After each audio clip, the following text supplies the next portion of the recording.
gentlemen, to the most must-see BL talk show in history. Welcome to The Rundown. I'm Cody Diz. I know that was not the best intro, and the lighting's a little different. It's because I'm doing this later in the day. I didn't really have time this morning to be able to do it because, there was a lot that I had to do for these games. But we are here. Please like the video. Definitely would appreciate it if you could do that. Comment what you guys want to see else on this channel. I'm trying to get a lot more, and a lot of the help that I've gotten from other people has been great. So please give me some more suggestions, if any, because I don't think I've seen that many suggestions. And subscribe. I'm going to set another subscriber goal. Hopefully we hit it. I think we got pretty close to the last one. We didn't get it exact, but close enough is good for me. I'll say, how about 10 new subscribers? 10 new subscribers when this video comes out. Please definitely subscribe. Definitely could use it.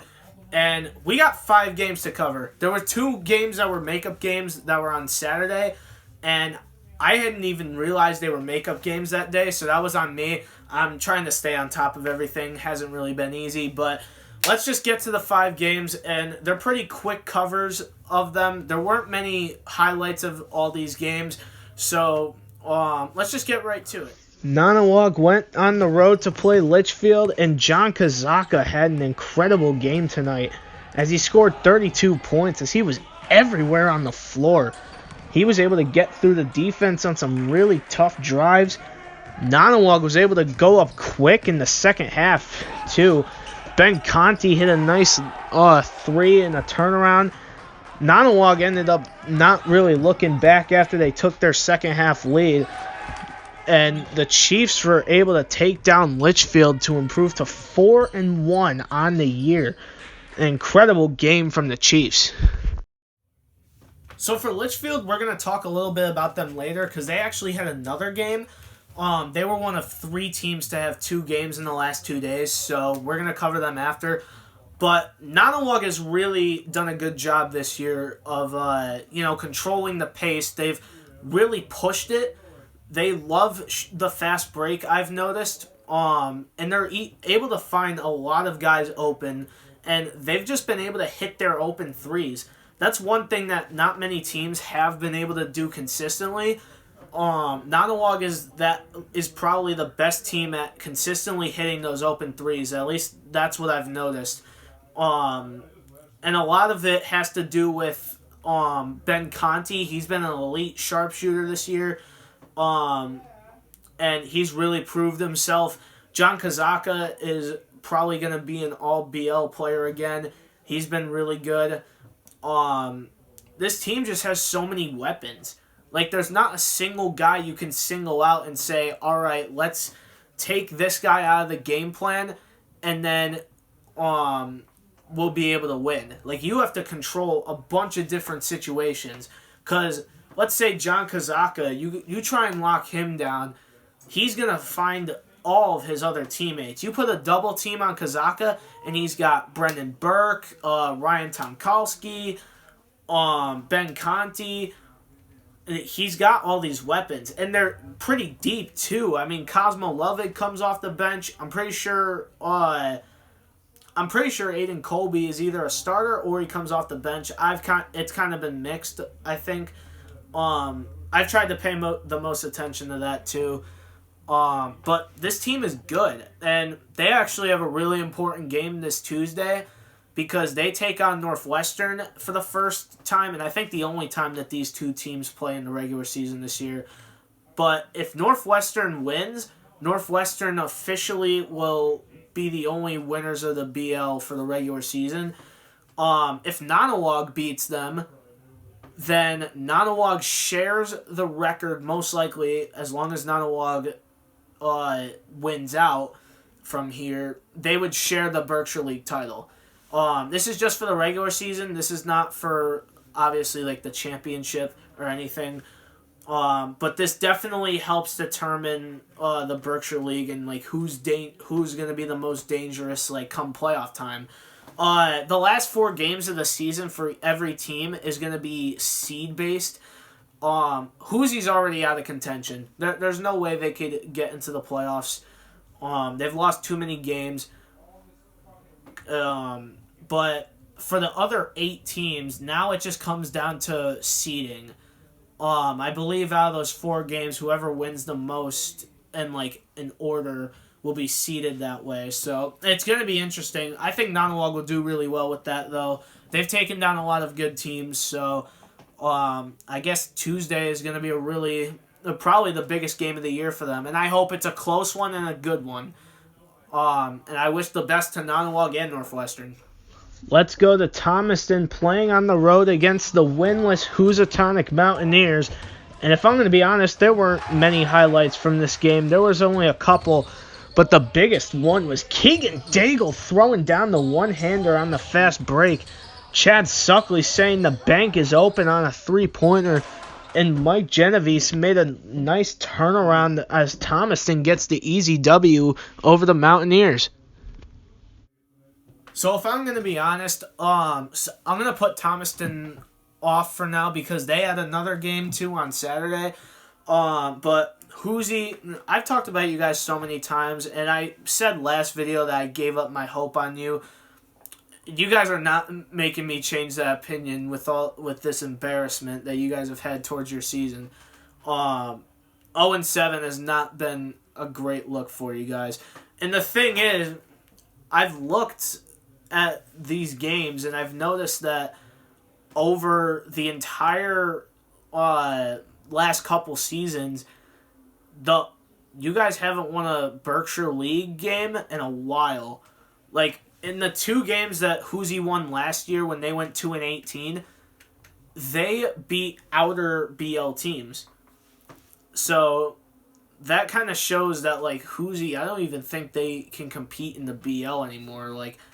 At least not for a while. This team just doesn't have the talent that, can really change that. I mean, I haven't noticed anyone really that specific that can do anything.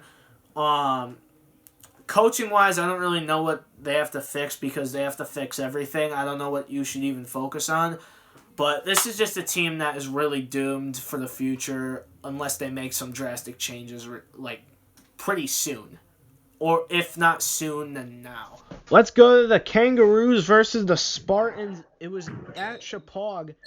Terryville started out on fire against the Spartans, and they hit a couple nice 3-pointers. And there was some good defense being played that turned into quick, easy buckets. Terryville's been really good pressing the ball this year, full court. And Dominic Dow was able to beat the buzzer. Beautiful job by Dom Dow. He then drove in and got a nice bucket. Dylan Machulis got a nice sidestep 3. Sean O'Donnell had a nice 3-pointer, but this came down to the last possession. This was a really big game, and it was close throughout the whole thing. And on the last possession, it's bobbled. Logan Pacific, oh no! He was so close. The shot would have sent it to overtime, but Terryville sneaks out of Chippewa with a win over the Spartans. So Chippewa also had 2 games, so actually after the next highlight, we'll talk about them. But Terryville has really started to prove themselves. I mean, they're 2-0 in their last 2 games, I believe. They've been really good. I mean, they started off a little slow. They lost in a blowout to Northwestern. But they're starting to put the pieces together. And they have some great players who can back that up.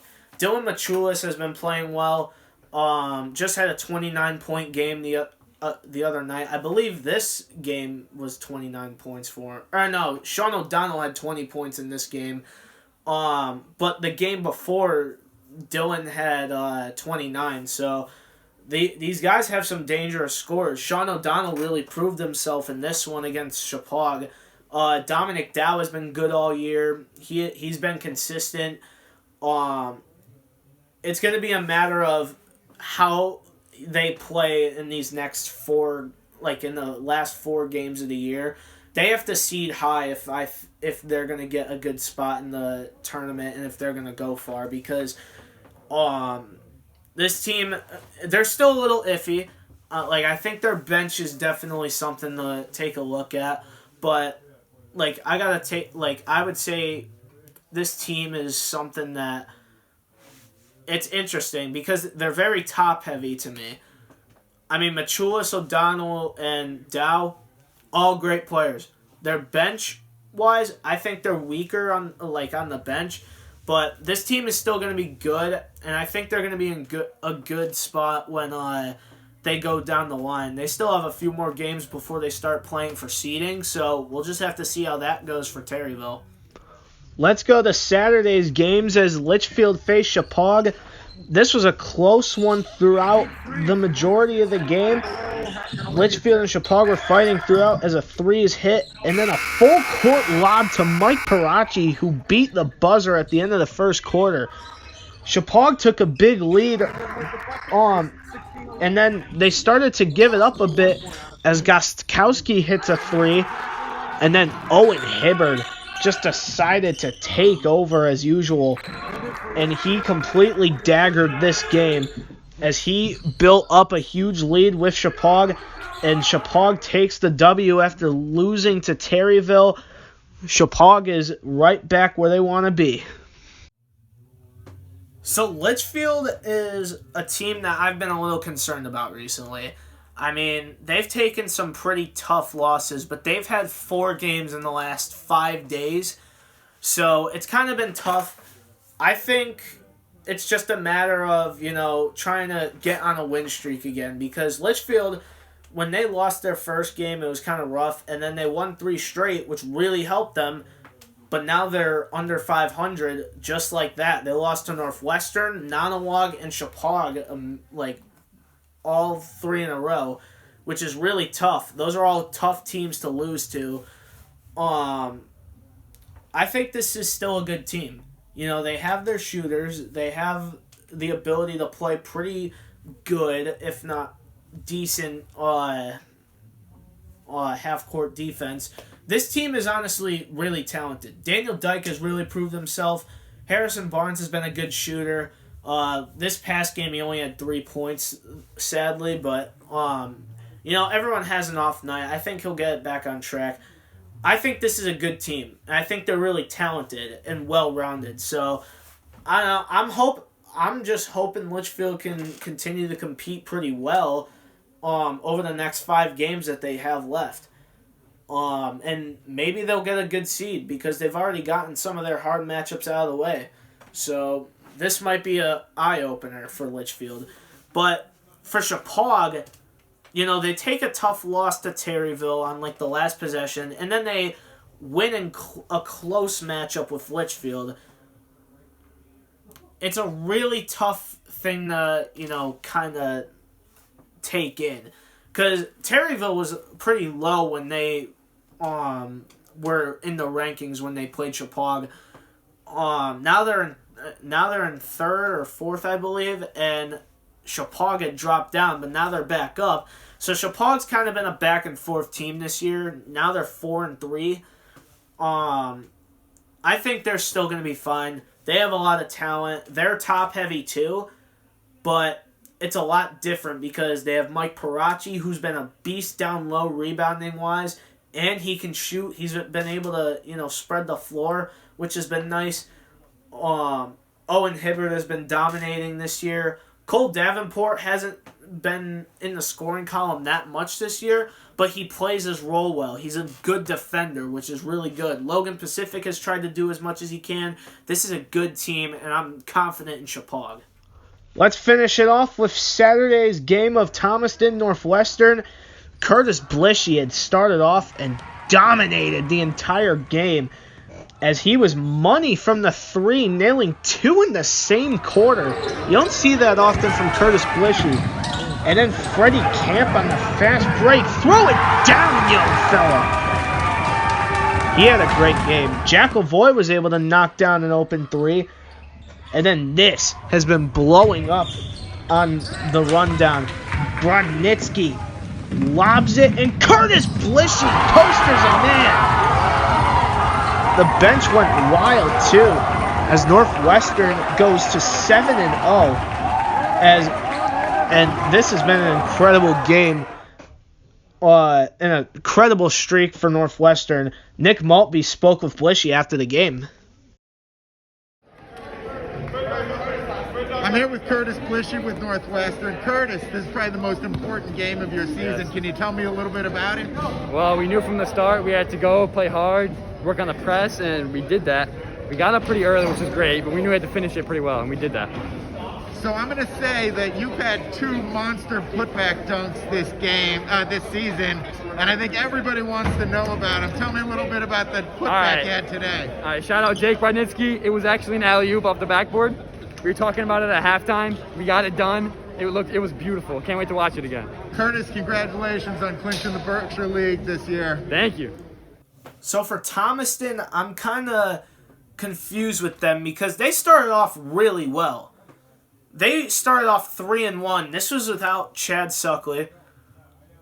But then, once Chad had come back, they went to 4-4. It's really interesting to me because their only win that they got was against Hoosie. So I don't know if they were just getting wins against easy matchups or if this was, just an unfortunate thing to happen, if they just got a bad losing streak right when Chad came back.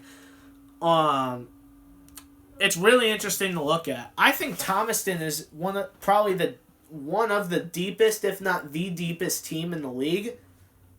So it's been pretty crazy to me how they haven't been able to, get wins in the last couple games, but it should be interesting. And I think Thomaston is going to be a team that really needs to play hard over these next 4 games because now they're 4-4, so they have seeding games left. This is going to be a big time game for them these next 4 games are going to be big for them to try winning. For Northwestern, they started off 7-0, so they're feeling confident, they're feeling calm, cool, and collected, but I hope that doesn't get to all their heads because if it does, that means they're going to come into these 5 games left, and against Nanawag, if they are thinking a little too confident ever since they got off to a 7-0 start, then they might lose it because confidence is good, but you can't be overconfident, and you got to know what you're up against. And Nanawag is going to be a tough matchup this Tuesday, and I hope you guys all tune in to watch that game because that's the biggest game of the year possibly, and I hope it's a close one. I don't want it to be a blowout, but whichever way it goes, it's going to be a game that really decides a lot. So Northwestern, they got a lot to play for still, and I just hope they keep doing what they've been doing. Jackovoy's been great defensively and and passing the ball. Jake Brudnitsky has been good defensively and shooting the ball. He's actually been pretty good. And Curtis Blishy, I'm gonna say this right now. After the last 2 games that he's played, or after this past game actually, because the last game they played, I believe, was against. Or no, it wasn't against Hoosie. I forget who it was against. But this past game against Thomaston, he slid into the number 1 spot for the MVP for me. So Curtis Blishy is in a very good spot. He's playing so well. This is going to be interesting how things go. Because no team has dominated this much this year. So for Northwestern, I just say keep it up. For Nanawag, I say you guys better be ready. And for Thomaston, I got to say for you guys better play your hardest and whatever losing problems you guys have right now, get those together. You guys got this. I believe in you. Time now for the top 5 plays of the last 2 days. Let's go to number 5. John Kazaka on a fast break. Goes through the entire defense and gets a nice finish. Number 4, Freddie Camp on the fast break. He's going to take it, and he's going to throw down the hammer. Nice 2-hander. Number 3, Keegan Daigle on a fast break. We didn't even see this when we were watching the game, but he punched it home, 1 hand. And then number 2, Mike Karachi caught a caught that full court lob to beat the first quarter buzzer. I thought that was tremendous. And then number 1, Curtis Blishy breaking the entire internet with the poster off the backboard. An incredible year Curtis Blishy has had, and that is your top 5 plays of the last 2 days. Ladies and gentlemen, that's going to do it for this episode of The Rundown. Thank you guys so much for watching. I hope you guys liked the new intro that we added. I kind of worked on it earlier, and I wasn't sure what song to use. And I wanted to use a song that, kind of...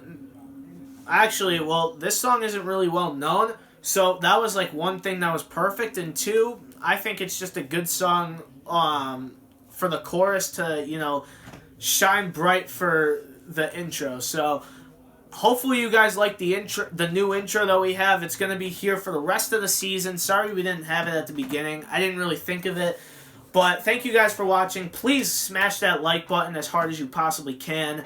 Comment what you guys want to see. And please hit that subscriber goal. 10 new subscribers after this video launches. I really want to see it. I believe we're at 270 or 271 right now. So please make that 280 or 281. Thank you guys so much for watching. And I'm out of here. Peace out.